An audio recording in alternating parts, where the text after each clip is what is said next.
প্রিয় বন্ধুরা কেমন আছো সবাই? আশা করি তোমরা সকলে ভালো আছো। তো আজকে আমরা ক্লাস 9 এর সংখ্যা প্রণালী অনুশীলনী 1.2টা আরম্ভ করতে যাচ্ছি। এর আগে আমি অনুশীলনী 1.1টা তোমাদের কাছে সম্পূর্ণভাবে আমি সমাপ্ত করে দিয়েছি। যেটা যদি তোমরা দেখে না থাকো আমি এই যে ডেসক্রিপশনে লিংক দিয়ে দেবো, সেখান থেকে তোমরা গিয়ে সেই ভিডিওটা দেখে এই ভিডিওটা এসে দেখবে, ঠিক আছে? তো আজকে আমরা অনুশীলনী 1.2টা আরম্ভ করব। তো তোমাদের সকলের কাছে আমার আরেকটা অনুরোধ যে তোমরা সকলে এই ভিডিওটা মনোযোগ সহকারে দেখবে, যাহাতে তোমরা আজকের এই অনুশীলনী 1.2টা সম্পূর্ণভাবে বুঝতে পারো। তো আমি বেশি সময় নষ্ট না করব, এক্ষুনি ভিডিওটা শুরু করে নেব। তো বন্ধুরা, 1 নম্বর প্রশ্নে আমাদের দেওয়া আছে নিচের উক্তিগুলো সত্য না অসত্য বলো, উত্তরের সাপেক্ষে যুক্তি দাও। তো দেখো, প্রথমে আমি রোমান 1টা তোমাদেরকে বুঝিয়ে দিই। রোমান 1-এ দেওয়া আছে প্রত্যেক অপরিমেয় সংখ্যা একটা বাস্তব সংখ্যা। তো এটা সত্য না অসত্য বলার জন্য বলেছে, এবং এটা উত্তরে যে উত্তর দিবে তার সাপেক্ষে যুক্তি দেওয়ার জন্য বলেছে।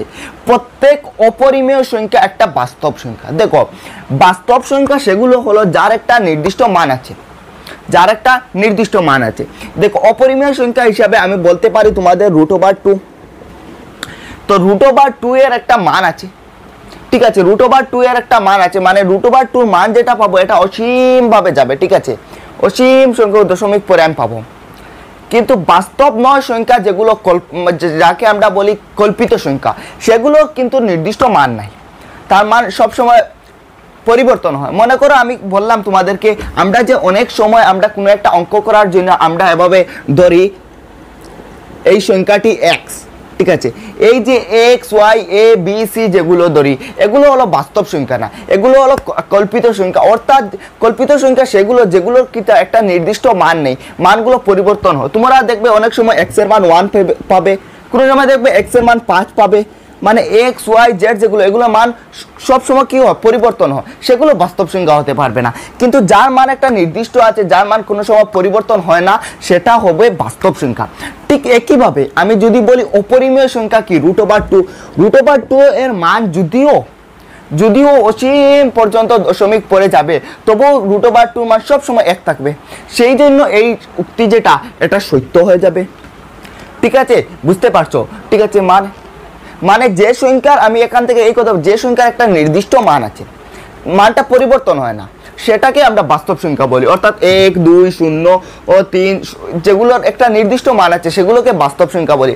আর অবাস্তব সংখ্যা বা কল্পিত সংখ্যা যেগুলো আমরা ধরি, অনেক সময় মনে করি ধরি দিয়ে অঙ্ক যেগুলো করি, যেগুলো একটা নির্দিষ্ট কিন্তু মান নাই, সেগুলোর মান আলাদা, মানে কি সবসময় পরিবর্তন হতে থাকে। যেমন ধরো x, y, z যেগুলো আমরা মান ধরি, এগুলো দেখবে x এর মান এক জায়গায় 1, x এর মান এক জায়গায় 2, এরকম ভাবে থাকবে, ঠিক আছে? আমি আশা করি তোমরা প্রথম উক্তিটা বুঝতে পেরেছো। এখন আমি 2 নম্বর উক্তিটা তোমাদেরকে বুঝিয়ে দিই। 2 নম্বর প্রশ্নটা একটু মনোযোগ সহকারে দেবেন। 2 নম্বর প্রশ্নে দেওয়া আছে সংখ্যারেখায় প্রত্যেকটি বিন্দু √m আকার বিশিষ্ট, যেখানে m একটা স্বাভাবিক সংখ্যা। তো দেখো, আমরা জানি কি এটা একটা কি সংখ্যারেখা, এখানে মাঝখানে শূন্য থাকে, আর এখানে মনে করো 1, 2, 3, 4 আমি লিখে নেই। এভাবে আমি -1, -2, -3, -4 লিখে নেই, ঠিক আছে? এখন দেখো, এখানে বলেছে সংখ্যারেখায় প্রত্যেকটি বিন্দু, মানে যে কোনো বিন্দু হতে পারে √m আকারে, আর m একটা স্বাভাবিক সংখ্যা। তো দেখো, যদি m একটা স্বাভাবিক সংখ্যা হয়, স্বাভাবিক সংখ্যা কোথা থেকে স্টার্ট হয়? 1 থেকে স্টার্ট হয়, ঠিক আছে? স্বাভাবিক সংখ্যা কোথা থেকে স্টার্ট হয়? 1 থেকে স্টার্ট হয়। তখন যদি মনে করো আমি √1 পাই, তাহলে তো আমি 1 পাবো। মানে সবগুলো আমি ধনাত্মক সংখ্যাগুলো তো পেয়ে যাব, কিন্তু ঋণাত্মক সংখ্যাগুলো আমি স্বাভাবিক সংখ্যার মধ্যে পাবো না। সেই জন্য এই ঋণাত্মক যেগুলো সংখ্যা, এগুলো তো মানে √m আকারে আসবে না, √m আকারে ঋণাত্মক সংখ্যাগুলো আসবে না।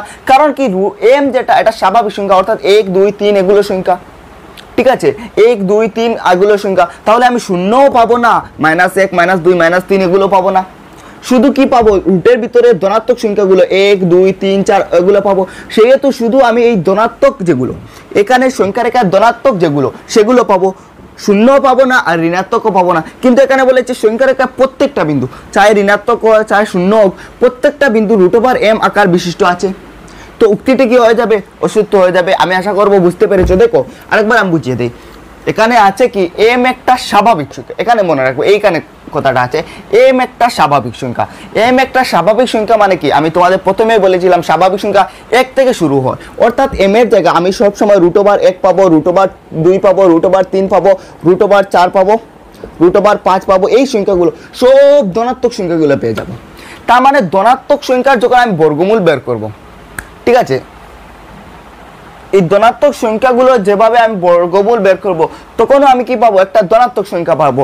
অর্থাৎ সংখ্যা রেখায় আমার ধনাত্মক যেগুলো সংখ্যা, শূন্য এর ডান দিকে যেগুলো সংখ্যা, সেগুলো তো পেয়ে যাব স্বাভাবিক সংখ্যার এম এর জায়গায় বসিয়ে। কিন্তু মাইনাস আলা যেগুলো, মাইনাস আলা এবং শূন্য যেটা, সেগুলো তো আমি সংখ্যা রেখায় পাবো না। কিন্তু এখানে বলে যে সংখ্যা রেখায় প্রত্যেকটা বিন্দু √m আকারে থাকবে, সেই জন্য প্রত্যেকটা বিন্দু তো হচ্ছে না, শুধু ধনাত্মক পোর্শনটা হচ্ছে, ঋণাত্মক পোর্শনটা এবং শূন্যটা হচ্ছে না। সেই জন্য আমার এই উক্তি যেটা, এটা অশুদ্ধ হয়ে যাবে।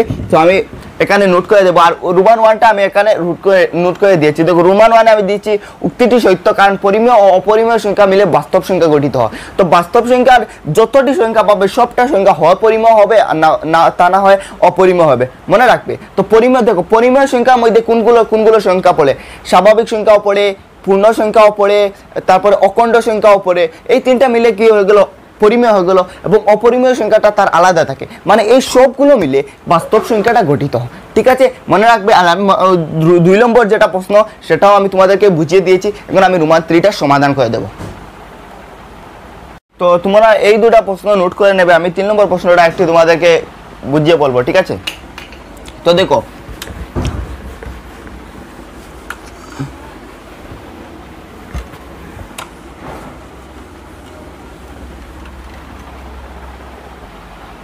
বাস্তব সংখ্যা যেটা, বাস্তব সংখ্যা সর্বপ্রথমে দেখো পরিমেয় এবং অপরিমেয় মিলে হয়, ঠিক আছে, পরিমেয় এবং অপরিমেয় মিলে হয়,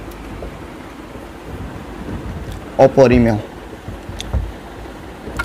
এবং পরিমেয় সংখ্যাটা তার আলাদা থাকে, এবং অপরিমেয় সংখ্যাটা তার আলাদা থাকে। এবং পরিমেয় সংখ্যার মধ্যে সর্বপ্রথমে পড়ে স্বাভাবিক সংখ্যা, এগুলো কিন্তু পরিমেয় সংখ্যার মধ্যে পড়ে। কিভাবে আমি তোমাদেরকে বুঝিয়ে বলবো। সংখ্যা, তাহলে তোমাদের যে কোনো কিছু প্রশ্ন করুক না কেন, তোমরা খুব সহজেই মানে আনসার দিতে পারবে। দেখো পরিমেয় সংখ্যার মধ্যে পড়ে স্বাভাবিক সংখ্যা, অর্থাৎ স্বাভাবিক সংখ্যা কোনগুলো, 1 2 3 4, এগুলোকে আমি দেখো প্রত্যেকটাকে পরিমেয় সংখ্যা মানে কি p/q আকারে যদি লিখতে পারি, তাহলে এটা পরিমেয় সংখ্যা।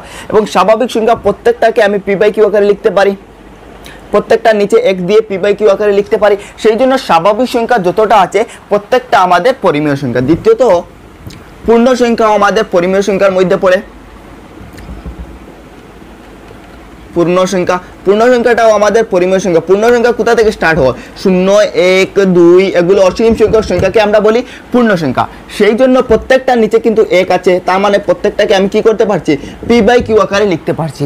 এখানে দেখতে পারো p-টা 0 আছে, কিন্তু q-টা 0 না, ঠিক আছে, q-টা 1 আছে, ঠিক আছে। এটাও মানে পূর্ণ সংখ্যাটাও আমার পরিমেয় সংখ্যা।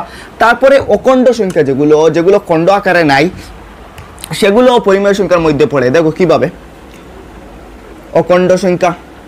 তো দেখো অখণ্ড সংখ্যা আমরা জানি কি, 0 ডান দিকে এদিকে 1 2 +1 +2 +3, এগুলো তো এগুলোকে তো আমরা কি 1/1 লিখতে পারি। ঠিক একইভাবে মাইনাস আলার যেগুলো সংখ্যা বাদিকে, সেগুলোকে 1 হিসাবে আমি লিখতে পারি -2/1, ঠিক আছে। মানে প্রত্যেকটাকে কি করতে পারছি, আমি p/q আকারে লিখতে পারছি।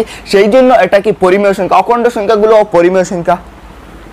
কথাটা এগুলো মনে রাখবে, তাহলে যে কোনোভাবে প্রশ্ন করুক না কেন তোমরা উত্তরটা দিতে পারবে। এখন দেখো, এখন যদি এভাবে প্রশ্নটা এভাবে বলে প্রত্যেকটা স্বাভাবিক সংখ্যা পরিমেয় সংখ্যা, তাহলে সত্য।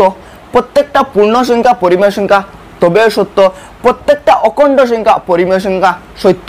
কিন্তু যদি প্রত্যেকটা পরিমেয় সংখ্যা বলে দেয় স্বাভাবিক সংখ্যা, তাহলে অসত্য। কারণ কি, পরিমেয় সংখ্যার মধ্যে কি আছে, অখণ্ড সংখ্যাও আছে, পূর্ণ সংখ্যা 0 আছে, কিন্তু স্বাভাবিক সংখ্যার মধ্যে 0 নাই।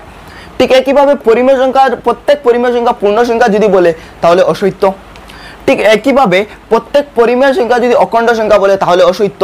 কারণ কি, অখণ্ড সংখ্যা প্রত্যেকটা পরিমেয় সংখ্যা হতে পারে না, কারণ হাফ একটা কি পরিমেয় সংখ্যা, বাট এটা কি অখণ্ড সংখ্যা নয়। তো বুঝা গেল। তো এখন দেখো, এখানে বলেছে প্রত্যেক বাস্তব সংখ্যা একটা পরিমেয় সংখ্যা। তো প্রত্যেকটা বাস্তব যতটি সংখ্যা আছে সবটা অপরিমেয় সংখ্যা। এখন আমরা পড়েছি যে বাস্তব সংখ্যা, পরিমেয় সংখ্যা এবং অপরিমেয় সংখ্যা মিলে হয়েছে, কিন্তু প্রত্যেকটা যে অপরিমেয় সংখ্যা সেটা হবে না, কারণ কি বাস্তব সংখ্যার মধ্যে পরিমেয় সংখ্যাটাও পড়ে। ঠিক আছে, বুঝে গেল, মানে বাস্তব সংখ্যাটা পরিমেয় সংখ্যা এবং অপরিমেয় সংখ্যা মিলে হয়েছে। এখানে বলেছে প্রত্যেকটা বাস্তব সংখ্যা একটা অপরিমেয় সংখ্যা কিভাবে হতে পারে, প্রত্যেকটা বাস্তব সংখ্যা কিভাবে অপরিমেয় সংখ্যা হতে পারে, সেটা তো পরিমেয় হতে পারে। হাফ একটা কি আমি বলতে পারবো পরিমেয় সংখ্যা, বাট এটা কি অপরিমেয় সংখ্যা নয়। ঠিক আছে, বুঝতে পারছো? তো এই উক্তিটাও কি হয়ে যাবে, অসত্য হয়ে যাবে, সেই জন্য আমি এখানে নোট করে দেবো। তো আমি তোমাদেরকে 3 নম্বর 1-3টাও এখানে সমাপ্ত লিখে দিয়েছি। উক্তিটি অসত্য কারণ পরিমেয় সংখ্যাগুলো বাস্তব সংখ্যা কিন্তু অপরিমেয় সংখ্যা নয়। তো বা তোমরা এভাবে কোনো একটা উদাহরণ সংখ্যা, পরিমেয় সংখ্যা একটা উদাহরণ দিয়ে বুঝাতে পারো। দেখো, পরিমেয় সংখ্যা হাফ একটা বাস্তব সংখ্যা কিন্তু সেটা অপরিমেয় নয়, এভাবেও বলতে পারো। আর এভাবেও যদি লিখো পরিমেয় সংখ্যাগুলো বাস্তব সংখ্যা কিন্তু অপরিমেয় সংখ্যা নয়, এভাবেও লিখলে হবে। আমি আশা করবো তোমরা এই 1 নম্বর প্রশ্নটা বুঝে নিয়েছো। এখন আমি 2 নম্বর প্রশ্নটা সমাধান করে দেবো। তো আমাদের 2 নম্বর প্রশ্নে দেওয়া আছে সকল ধনাত্মক অখণ্ড সংখ্যার বর্গমূল কি অপরিমেয় সংখ্যা?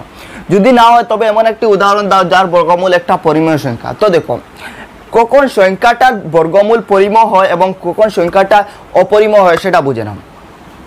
মনে করো আমি লিখলাম 1, ঠিক আছে, √1, √2, √3, √4, এই 4টা আমি উদাহরণ নিলাম। ঠিক আছে, যাকে আমি এখানে স্কোয়ার আকারে, ভিতরে স্কোয়ার আকারে লিখতে পারবো, সেটার বর্গমূল একটা পরিমেয় সংখ্যা হবে।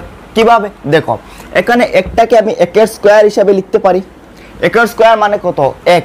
তখন স্কোয়ারে আর রুটে ক্যান্সেল গিয়ে 1 এসে যাবে, 1 একটা পরিমেয় সংখ্যা। যখন একটা সংখ্যার বর্গমূল যার বর্গমূল বের করবো তাকে যদি আমি স্কোয়ার আকারে লিখতে পারি তাহলে সেটা পরিমেয় সংখ্যা হয়ে যাবে। আবার যদি আমি √2কে দেখি, √2কে আমি স্কোয়ার আকারে লিখতে পারবো না, কোনোটা সংখ্যার বর্গ আমি 2 পাবো না। ঠিক আছে, সেই জন্য এটা অপরিমেয় হয়ে যাবে। ঠিক আছে, তারপরে আমি আরেকটা উদাহরণ দিয়েছিলাম, মানে √3, অর্থাৎ এটার বর্গমূল 3-এর বর্গমূল। √3 মানে কি 3-এর বর্গমূল। তো 3কেও আমি কি করতে পারি না, স্কোয়ার আকারে লিখতে পারি না, সেই জন্য এটাও অপরিমেয় সংখ্যা। আবার 4-এর ক্ষেত্রে 4 আমরা জানি 2-এর বর্গ, 2-এর স্কোয়ার কত? 4, 2 দুগুণা 4, অর্থাৎ 2-এর স্কোয়ার আকারে লিখতে পারি, সেই জন্য স্কোয়ারে এবং রুটে ক্যান্সেল হয়ে এসে যায় 2।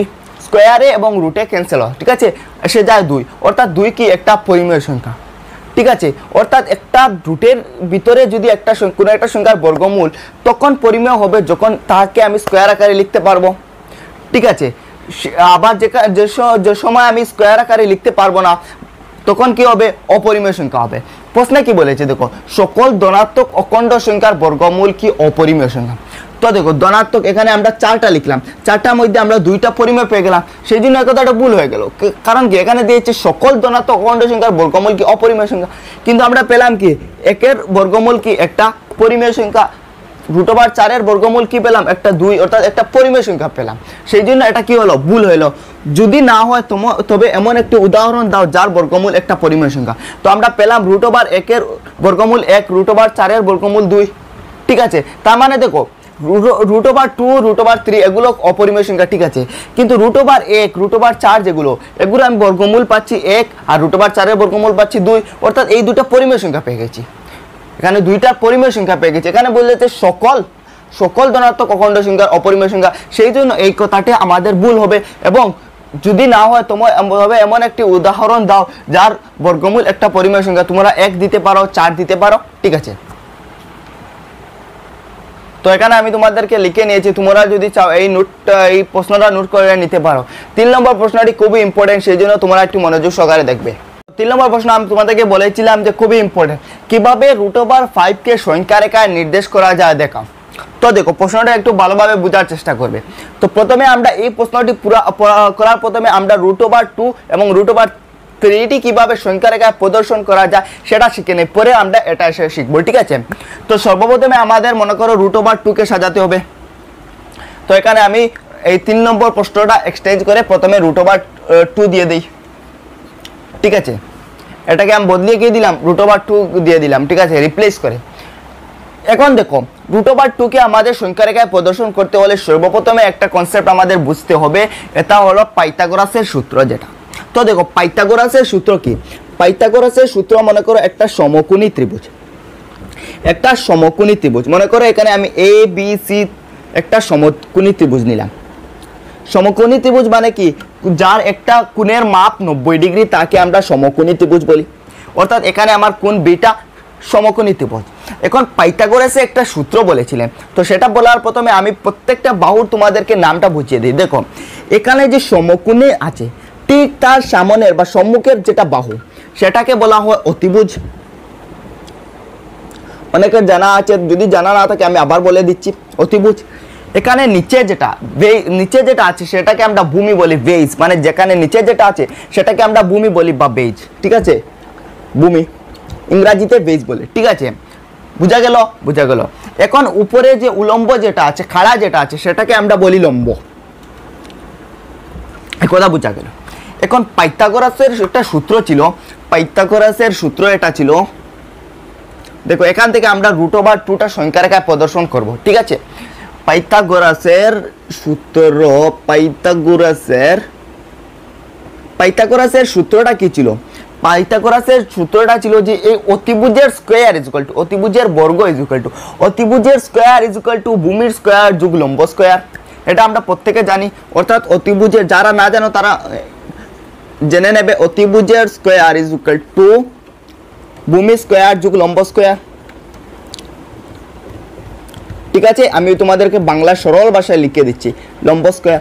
অর্থাৎ এই যে বড় যেটা বাহু, সমকোণের সম্মুখের যেটা বাহু, এটার স্কয়ার ইকুয়াল টু ভূমি স্কয়ার, নিচে যেটা বাহু সেটার স্কয়ার যোগ লম্ব, উপরে খাড়া যেটা উলম্ব যেটা সেটা স্কয়ার, ঠিক আছে। একথা বোঝা গেল। এখন দেখো এই অতিভুজের যদি আমি স্কয়ারটা এদিক থেকে সেদিকে নেই, বাম দিক থেকে ডান দিকে যদি নেই, তাহলে কি হয়, স্কয়ারটা কি হয়, রুটে যায়। একদিকে স্কয়ার থাকলে সেদিকে রুটে যায়, এদিকে রুটে থাকলে স্কয়ারে আছে, অর্থাৎ রুট থেকে পরিবর্তন হয়ে স্কয়ারে যায় একদিক থেকে অন্য দিকে নিলে। তো আমি যদি শুধু এদিকে অতিভুজটা রাখি ইকুয়াল টু, আমি বলতে পারি √, ভূমি, কারণ কি এখানে স্কয়ার ছিল সেই জন্য এখানে √, গিয়েছে, মনে রাখবে, ভূমি স্কয়ার যোগ লম্ব স্কয়ার, ঠিক আছে। এগুলো আমি হিন্ট বলছি তোমাদের কিভাবে বুঝতে হবে, ঠিক আছে। এখন দেখো এই যাকে আমরা সংখ্যা রেখায় প্রদর্শন করতে হবে বা নির্দেশ করতে হবে সেটাকে আমি অতিভুজ ধরে নেব। কথাটা ক্লিয়ার? যেটাকে আমার সংখ্যা রেখায় নির্দেশ করতে হবে সেটাকে আমি অতিভুজ ধরে নেব। অর্থাৎ এই অতিভুজ ইকুয়াল টু আমি √2, কারণ কি প্রথমে আমি বলেছিলাম √2কে আমি সংখ্যা রেখায় প্রদর্শন করে দেখাবো, ঠিক আছে। এখন দেখো অতিভুজ যেহেতু আমি √2 ধরেছি, এখন ভূমি এবং লম্বের মান আমাদেরকে একটা ধরতে হবে। কিভাবে ধরবো সেটা বলছি, ঠিক আছে। দেখো অতিভুজের মান যত থাকবে, ঠিক আছে, অতিভুজের মান বলতে আমি এই রুটের ভিতরে যত মান থাকবে, রুটের ভিতরে এখানে কত আছে, তো দেখো এই অতিভুজের যেটা মান সেটার দিকে লক্ষ্য করে আমরা ভূমি স্কয়ার এবং লম্ব স্কয়ারের মান বের করব, সেটা মনে রাখবে। তো অতিভুজের মান আছে √2, তো আমরা √2কে ছেড়ে দেবো মনে মনে, আমরা শুধু 2 ধরবো। এই যত থাকবে তার থেকে 1 কম হবে ভূমি স্কয়ারের মান, অর্থাৎ এখানে 2 আছে, 2 থেকে 1 কম কত, 1, ঠিক আছে, 1। সে এখানে যোগ ছিল, যোগ দিয়েছি। আরেকটা কথা মনে রাখবে, লম্ব যেটা সেটার মান সর্বদা, লম্ব স্কয়ারের মান সর্বদা 1 হবে, মনে রাখবে, লম্ব স্কয়ারের মান সর্বদা 1 হবে। প্রত্যেক ক্ষেত্রে লম্ব স্কয়ারের মান কত হবে, 1 হবে। এভাবে বুঝতে হবে। দেখো কিভাবে আমরা বুঝলাম ভূমি স্কয়ারের মান এবং লম্ব স্কয়ারের মান কিভাবে। দেখো প্রথমে আমরা অতিভুজ যেটা সেটার মানের দিকে লক্ষ্য করলাম। অতিভুজের মান দেওয়া আছে √2, সেই জন্য আমি এটাকে 2 ধরে তার থেকে 1 কম আমি ভূমি স্কয়ারের জায়গায় বসিয়ে নিলাম, ঠিক আছে, আর লম্ব স্কয়ারের মান 1 ধরে নিলাম, ঠিক আছে। এখন যদি তোমরা এটা সমাধানও করো, এখানে দেখবে √2 আছে, এখানে 1 যোগ 1 মানে কত, 2, আর উপরে রুট আছে, √2 মানে দুদিক সমান আছে। এখন দেখো এই দুটাই যদি আমি তুলনা করি, এখানে দেখো ভূমি স্কয়ার আছে আর এখানে 1 আছে, এখানে লম্ব স্কয়ার আছে, এখানে 1 আছে, অর্থাৎ ভূমি স্কয়ার আমি বলতে পারি ভূমি স্কয়ার ইকুয়াল টু 1, লম্ব স্কয়ার ইকুয়াল টু 1, ঠিক আছে। এখান থেকে আমি বলতে পারি অতএব ভূমি স্কয়ার ইকুয়াল টু 1। যদি ভূমির উপরে স্কয়ার থাকে, একদিকে যদি স্কয়ার থাকে অপর দিকে কি সে যায়, রুটে পরিবর্তন হয়ে যায়, অর্থাৎ এদিকে স্কয়ার আছে সেই জন্য সেদিকে কি হবে, রুট হয়ে যাবে, অর্থাৎ ভূমি ইকুয়াল টু √1। তো একের উপরে যদি 1, 0, রুট যে কোনো কিছু হয়, একের মান 1 সর্বদা থাকে, ঠিক আছে, মনে রাখবে। তো এখানে কি হয়ে যাবে, ভূমি ইকুয়াল টু 1, ঠিক আছে। একইভাবে লম্ব স্কয়ার ইকুয়াল টু 1, লম্ব স্কয়ার, এখানে দেখো লম্ব স্কয়ারটা আছে, এখানে 1 আছে, অর্থাৎ লম্ব স্কয়ার ইকুয়াল টু 1, লম্ব স্কোয়ার ইজ ইকুয়াল টু 1, তার মানে লম্ব ইজ ইকুয়াল টু কত 1, √1 মানে কত 1। ঠিক আছে, এখন জিনিসটা তোমাদেরকে কাছে ক্লিয়ার হলো। ঠিক আছে, এখন দেখো, এখন আমরা এটাকে সংখ্যা রেখায় প্রদর্শন করব। তো এখান থেকে আমি এগুলো মুছে নেই। দেখো,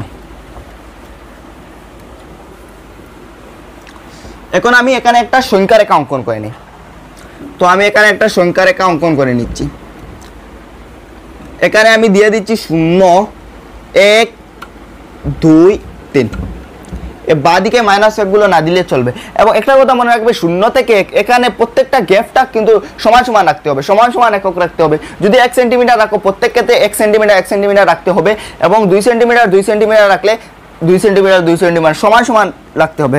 এবং এই যে ভূমির মান হবে, এটাকে একক লিখে নেবে। ঠিক আছে, এখানে লম্ব ভূমি 1 একক, লম্বও 1 একক, এটা মনে রাখবে। ঠিক আছে, একক দিয়ে দিবে। ঠিক আছে, শুধু একক দিয়ে দেবে। এখন দেখো, এখানে ভূমি আছে কত 1 একক, অর্থাৎ 0 থেকে 1 পর্যন্ত আমার যেটা সেটা হবে ভূমি। এবং লম্বটা হবে 1 একক, মানে কি উপরের দিকেও আমি 1 একক উঠবো। ঠিক আছে, উপরের দিকেও আমি কি করব, 1 একক উঠবো। এদিকেও আমি 1 একক যাব, এদিকেও আমি কি করব, 1 একক যাব। এখন যে এই যেখানে একটা দেখবে সমকোণী ত্রিভুজ উৎপন্ন হয়েছে, তার মানে সমকোণের এই যে সামনের যেটা বাহু, এটা হবে আমাদের অতিভুজ।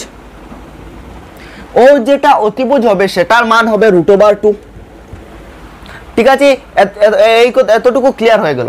এখন থেকে প্রত্যেকটাকে আমি নাম দিয়ে দিই। এটাকে আমি দিয়ে দিই এ, ওকে 0কে দিয়ে দিই এ, এবং 1কে দিয়ে দিই, 1-এর যতটুকু এখানে দিয়ে দিই বি, এবং এটাকে দিয়ে দিই সি। এখন আমি কি করব, কম্পাসটা ব্যবহার করতে হবে আমাদের কাছে। তো কম্পাসটা কিভাবে করব দেখো, সর্বপ্রথমে এখানে এ বিন্দু, অর্থাৎ এই বিন্দু যেটা কম্পাসের যে দাগটুকু আছে সেটাকে মানে এখানে বসাবো। এবং বসিয়ে কাঠ পেন্সিলের যে মুখ যেটা আছে সেটা আমরা ওই সি বিন্দুতে বসাবো। ও বিন্দুতে কম্পাসের মুখ বসাবো, এবং সি বিন্দুতে আমি কি করব, সি বিন্দুতে এই যে কাঠ পেন্সিলের মুখটা বসাবো। বসানোর পর এভাবে একটা বৃত্তচাপ অঙ্কন করব। এভাবে একটা বৃত্তচাপ অঙ্কন করব। এই বৃত্তচাপটা দেখবে এক জায়গায় গিয়ে সেট করেছে।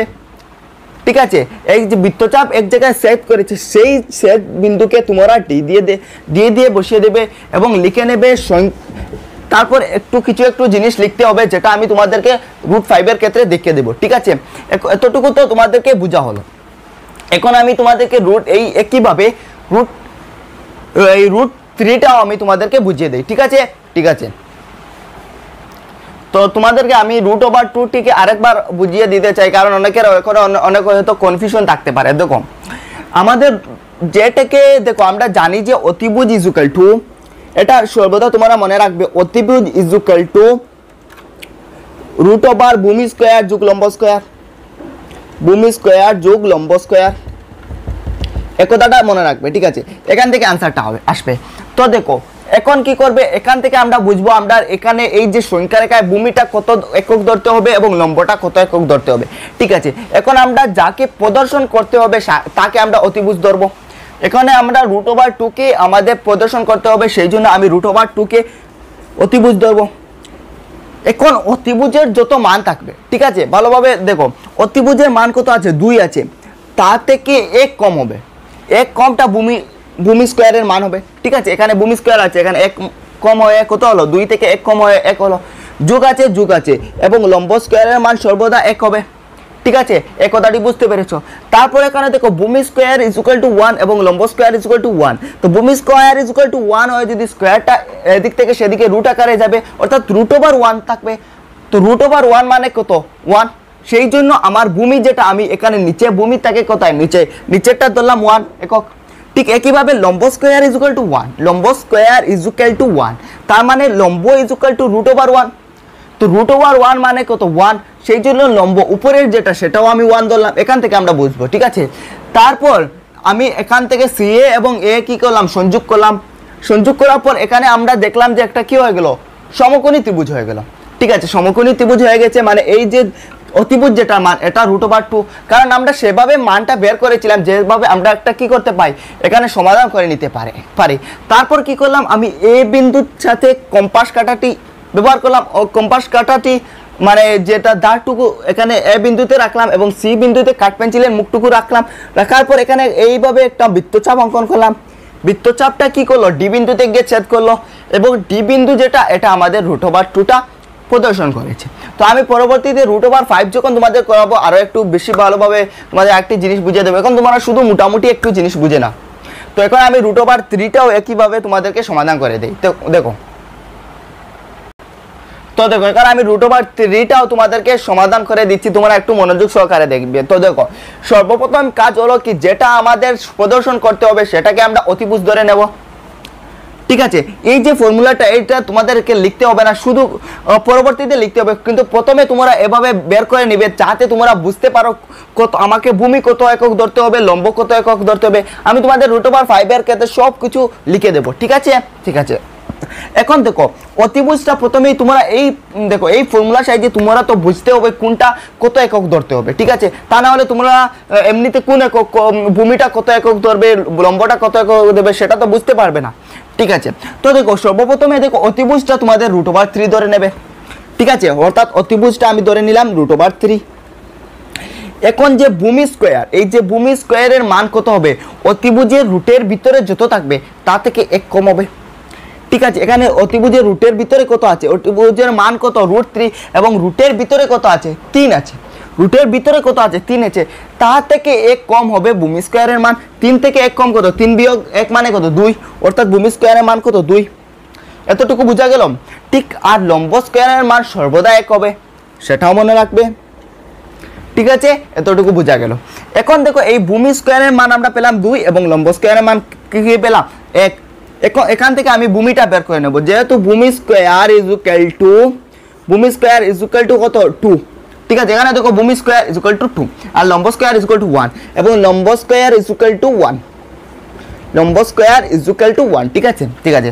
এখন দেখো ভূমির এদিকে পাশে স্কোয়ার আছে, সেই জন্য এদিক থেকে সেদিকে যায় যদি √, সমান চিহ্ন একদিক থেকে অন্য দিকে গেলে কি যায়, স্কোয়ার থেকে রুটে যায়, অর্থাৎ এখানে ভূমির স্কোয়ার আছে সেই জন্য সেদিকে যাবে কি রুটের আকারে, অর্থাৎ ভূমি ইজ ইকুয়াল টু √2।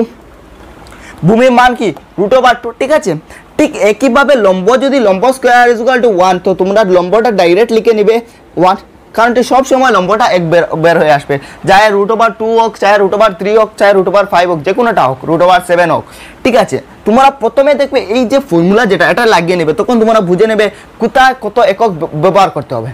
তো আমরা √3 এর ক্ষেত্রে পেলাম কত, ভূমি √2 এবং লম্ব পেলাম 1। তো এখন দেখো, এখন আমাদের কাছে সমস্যা এসে গেল যে √2টা আমরা এখানে কোথায় পাবো, এখানে নিচে যে আমরা √2টা ধরবো সেটা কিভাবে করব। সেই জন্য আমি প্রথমেই তোমাদেরকে √2টা অঙ্কন করে দিয়েছিলাম। কিভাবে অঙ্কন হয়েছিল, আমাদের এখান থেকে 1 সেন্টিমিটার 1 একক উপরে গেলাম, এখানে আবার এলাম, এখানে এসে পৌঁছিল। ঠিক আছে, এখানে ছিল কত √2, অর্থাৎ এই যেটা লাইন, ঠিক আছে বুঝতে পারছো, এই যেটা অতিভুজ সেটার মান √2, অর্থাৎ এই যেটা এটাকে আমার ভূমি ধরে একটা লম্ব অঙ্কন করতে হবে। কারণটা কি, ভূমিটা আমার √2 আছে, সেই জন্য এটাকে আমাকে ভূমি ধরতে হবে। এখন যদি এটাকে ভূমি ধরতে হয় তাহলে উপরের প্রশ্নটা বুঝতে হবে, কেননা আমাকে উপরে লম্ব আঁকতে হবে। ঠিক আছে, তো এটাকে দেখো আমরা পেয়েছিলাম, তো √2 যখন প্রমাণ করেছিলাম তখন আমি কি পেয়েছিলাম, √2 এর মান। এখন √2টা আমার ভূমি √3 ক্ষেত্রে, তার মানে এটাকে আমার এখন ভূমি ধরতে হবে। এখানে ভূমি ধরলে ভূমির উপরে থাকে না লম্ব, তো এখানে উপরের দিকে এদিকে আমি লম্ব একটা অঙ্কন করব। ঠিক আছে, এখানে এদিকে একটা লম্ব অঙ্কন করব, অর্থাৎ লম্ব অঙ্কন করা মানে কি, এখানে 90 ডিগ্রি কোণ উৎপন্ন। এখন যে এইখানে যে একটা অতিভুজ এসে পৌঁছবে, এটা লম্ব এটা ভূমি, দ্যাট মিনস এটা আমাদের কি অতিভুজ, অর্থাৎ সম্মুখের বাহু যেটা বা সামনের বাহু যেটা সেটা হলো অতিভুজ, অর্থাৎ এটা হলো কি অতিভুজ। অটোমেটিকলি অতিভুজের মান আমাদের √3 এসে যাবে। কারণ কি, আমরা প্রথমেই কি করেছি, বের করে নিয়েছি এই যেটা বাহু, এই যেটা অতিভুজ সেটার মান হলো √3। এখন আমি কি করব, প্রত্যেক ক্ষেত্রে যেভাবে এটা AB আমি দিয়ে দিই নাম AB, আর এখানে দিয়ে দিই C। ঠিক আছে, এই উপরে তোমরা দেখতে পাচ্ছো হয়তো C। ঠিক আছে, এখানে উপরে C দিয়েছি। এখন প্রত্যেক ক্ষেত্রের মাঝে এই বিন্দুতে আমি কম্পাস কাটার মুখ লাগাবো। এবং এই উপরে যে সি বিন্দু যেটা অতিভুজ √3 এর মান আছে যেটা অতিভুজ, এখানে আমি কম্পাস লাগাবো, দেখতে পাচ্ছ এখানে আমরা কম্পাস লাগাবো, লাগানোর পর এখানে একটা বৃত্তচাপ অঙ্কন করব। ঠিক আছে, এখানে এ বিন্দুতে অর্থাৎ শূন্য আলা যেখানে শূন্য আছে যেখানে, সেখানে আমি কম্পাস কাঁটাটি লাগাবো এবং এখানে উপরে আমি কি করব, কাঠ পেন্সিলটি লাগিয়ে এখানে এরকম ভাবে একটা বৃত্তচাপ অঙ্কন করব কম্পাস কাঁটা দিয়ে। করার পর এখানে একটা বিন্দুতে এসে পৌঁছিবে যেটাকে আমি ডি বিন্দু দিয়ে দেব। তখন এই যে ডি বিন্দু যেটা, এটা আমার √3 এর প্রদর্শন। ঠিক আছে, আমি আশা করব তোমরা সকলে বুঝতে পেরেছো। দেখো আমরা পাইথাগোরাস সেই জন্য আমরা প্রথমে ব্যবহার করব, যাতে আমরা প্রথমে কিন্তু মানে কার মান কতটুকু ধরতে হবে সেটা আমরা বুঝে নেব। পরবর্তীতে এগুলো কিন্তু তোমরা এই যেটা আমি প্রথমে করিয়েছি এটা তোমরা রাফ একটা পেজে করে নেবে, তখন তোমরা বুঝতে পারবে কোথায় কত একক ধরতে হবে। পরবর্তীতে কিন্তু আমরা ডিটেলসে √5 যেটা আমরা অনুশীলনী প্রশ্ন দেওয়া আছে এটাতে আমরা ডিটেলসে লিখবো কিভাবে লিখতে হয়। ঠিক আছে, যেভাবে লিখতে হয়। তো আমি আশা করবো তোমরা √2 √3টা বুঝতে পেরেছো। যদি বুঝতে না পারো আরেকবার দেখে নেবে। এখন আমরা √5টা দেখে নিই, তাহলে আমাদের আন্ডারস্ট্যান্ডিং আরো বেশি হবে। ঠিক আছে, তো এখন আমরা √5টা দেখে নিই। এখন আমরা অনুশীলনের 3 নম্বর প্রশ্নটা এখন আমরা সমাধান করে আজকের এই ভিডিওটা আমরা সমাপ্ত করে নেব। তো একটু ভালোভাবে বোঝার চেষ্টা করবে, এরকম প্রশ্ন প্রচুর পরিমাণে পরীক্ষা আসে। দেখো সেই জন্য আমি তোমাদেরকে বারবার করাচ্ছি প্রশ্নটা। দেখো কিভাবে √5কে সংখ্যা রেখায় প্রদর্শন করা যায়। ঠিক আছে, তো আমরা প্রথমে এক কাজ করি, চালাকির সাথে আমরা প্রথমে দেখে নেই যে আমরা ভূমি কত ধরতে হবে, লম্ব কত ধরতে হবে। ঠিক আছে, সেটা আমরা দেখে নেব। ঠিক আছে, তারপরে আমরা পাইথাগোরাস পরে লিখবো। প্রথমে যদি পাইথাগোরাস লাগিয়ে নেই তাহলে হবে না। ঠিক আছে, তো পাইথাগোরাস আমরা কি পেয়েছিলাম, অতিভুজ = আমরা এগুলো তোমার নিজেদের রাফ কথা মানে রাফ পেজে পড়বে। এইভাবে তোমরা √7 √11 যে কোনোটা তোমাদের সমাধান করতে পারো। ঠিক আছে, তো দেখুন অতিভুজ স্কয়ার = আমি পেয়েছিলাম অতিভুজ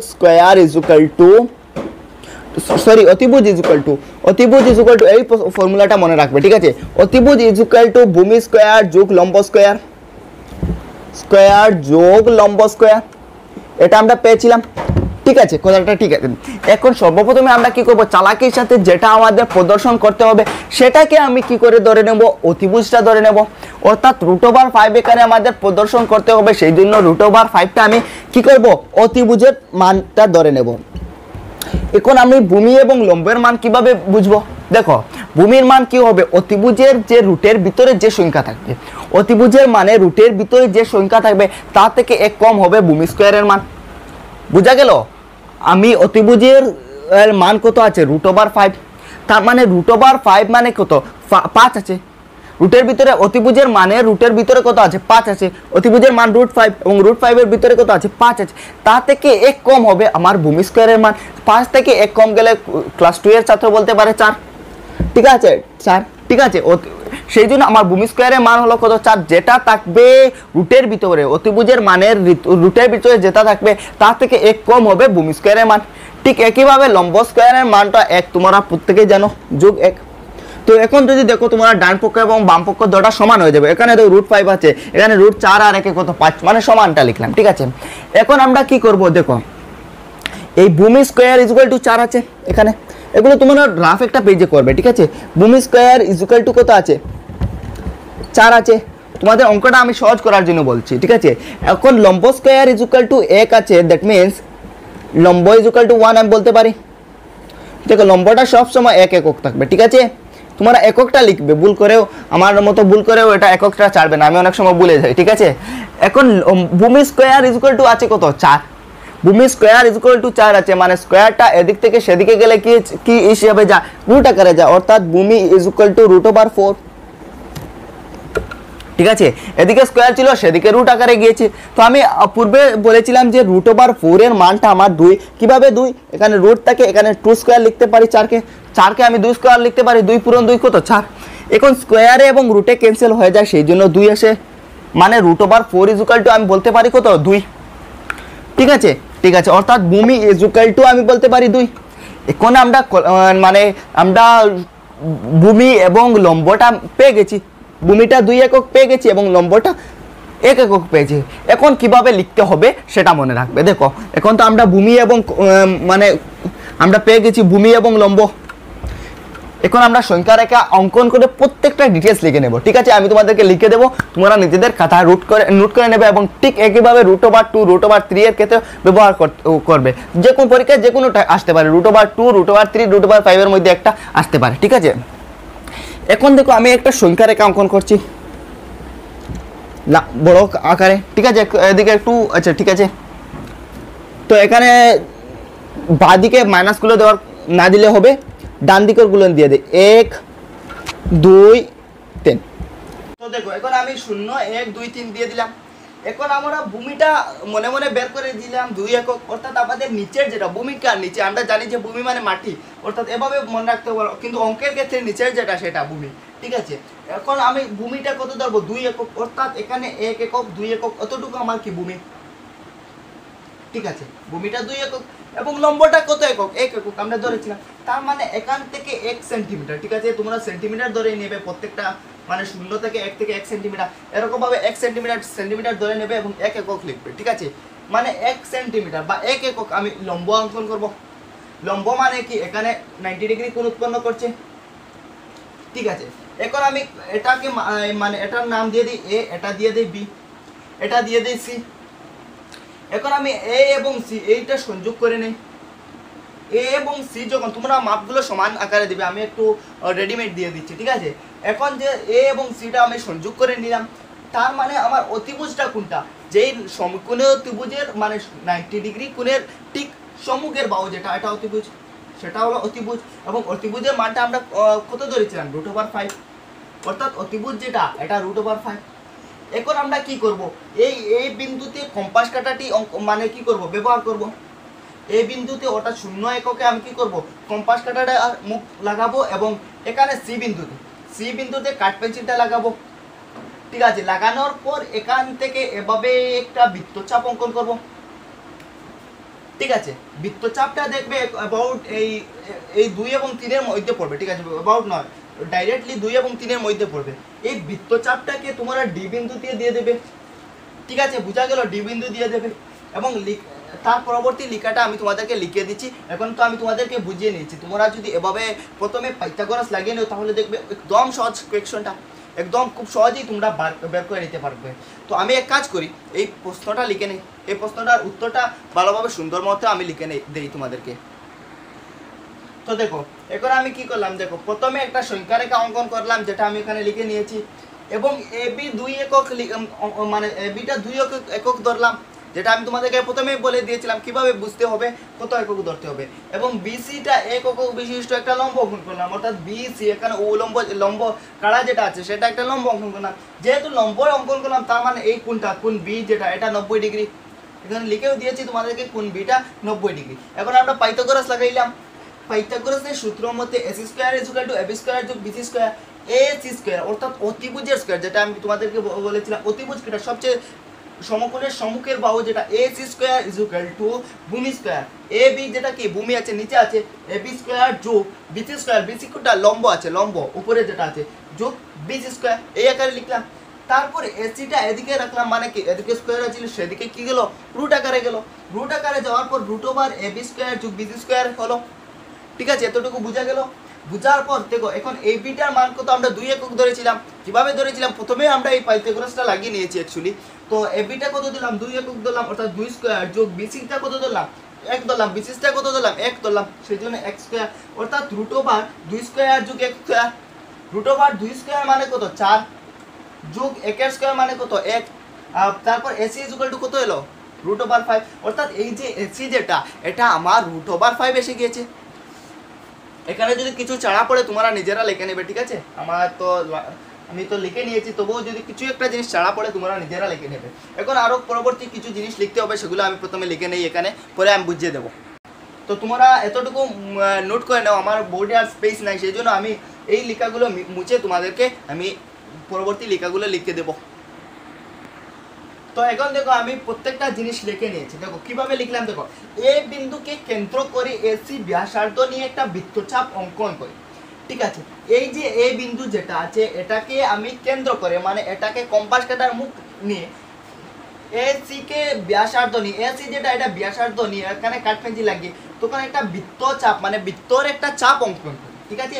বৃত্তর একটা চাপ অঙ্কন করি যা সংখ্যা রেখায় ডি বিন্দুতে ছেদ করে। পরে এখানে দেখবে তোমরা যেভাবে এরভাবে কম্পাসটি ঘুরিয়ে নেবে তখন দেখবে সংখ্যা রেখা এক জায়গায় কি করছে, ছেদ করছে। সেই ছেদ বিন্দুটা হলো কি আমাদের সংখ্যা রেখায় ডি এর প্রদর্শন, ছেদ করেছে। অতএব ডি বিন্দুটি সংখ্যা রেখা √5 এর প্রদর্শন। ঠিক আছে, তোমরা ওই চিত্রটা এঁকে এগুলো নোট করে নাও। এখন আমি পরে বলেছিলাম তোমাদের একটা মজার কথা বলবো অর্থাৎ এই অঙ্কটির পিছনে লজিকটা তোমাদেরকে আমি বলবো। ঠিক আছে, তোমরা এগুলো প্রথমে নোট করে নাও। তুমি আশা করবো তোমরা সকলে নোট করে নিয়েছো। এখন দেখো জিনিসটা কি, এখন কথা হলো যে কেন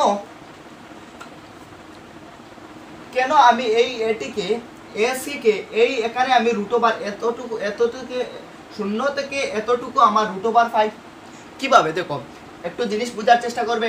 ঠিক আছে, আমি প্রশ্নটাও মুছিয়ে নেই। দেখো এখন যদি আমি ও বিন্দুকে কেন্দ্র করে না এখানে একটা বৃত্তচাপ এঁকেছি, এগুলো আমি এক্সট্রা হিসেবে তোমাদেরকে বলছি। ঠিক আছে, জানা থাকলে ভালো। ও বিন্দুকে কেন্দ্র করে যদি আমি একটা বৃত্ত অঙ্কন করি, তো আমাদের বোর্ডে দেখা হচ্ছে না, বৃত্ত অঙ্কন করি। ঠিক আছে, এ বিন্দুকে কেন্দ্র করে এখানে কিন্তু বৃত্তচাপ অঙ্কন করছি, তখন আমার এভাবে কি করতে পারবো, একটা বৃত্ত অঙ্কন করতে পারবো। তো বৃত্তটার আমি একটা বলতে পারি এখান থেকে এখান পর্যন্ত একটা কি ব্যাসার্ধ। ঠিক একইভাবে আমি বলতে পারি এখান থেকে এখান পর্যন্ত কি একটা বৃত্তর একটা কি ব্যাসার্ধ। এবং আমরা জানি যে একটা বৃত্তর ব্যাসার্ধ সবসময় কি হয়, সমান হয়। তার মানে এসি যতটুকু হবে বিডি ততটুকু হবে। এসি কত √5, মানে কি এই এডি ও √5 বুঝে গিয়েছো। দেখো এখানে যদি আমি একটা ও বিন্দুকে কেন্দ্র করে একটা বৃত্ত অঙ্কন করি, তার মানে এসি যত হবে এডি এতটুকু তত হবে। কেন না কি এটা হলো একটা বৃত্তর ব্যাসার্ধ, একই বৃত্তর ব্যাসার্ধ কি এডিটাও।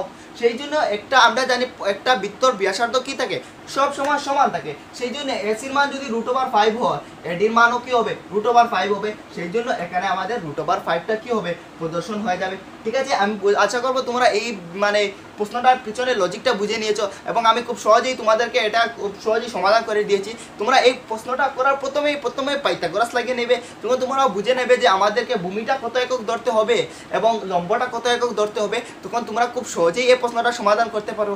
আমি আশা করবো তোমরা সকলেই বুঝে নিয়েছো। তো আজকের এই ভিডিওটি আমি এই পর্যন্ত, দেখা হবে আমার পরের ভিডিওতে তোমাদের সাথে, অর্থাৎ অনুশীলনী 1.3টা আমি সম্পূর্ণভাবে পরের ভিডিওতে সমাধান করে দেব। সবাই ভালো থাকবে, সুস্থ থাকবে, ধন্যবাদ।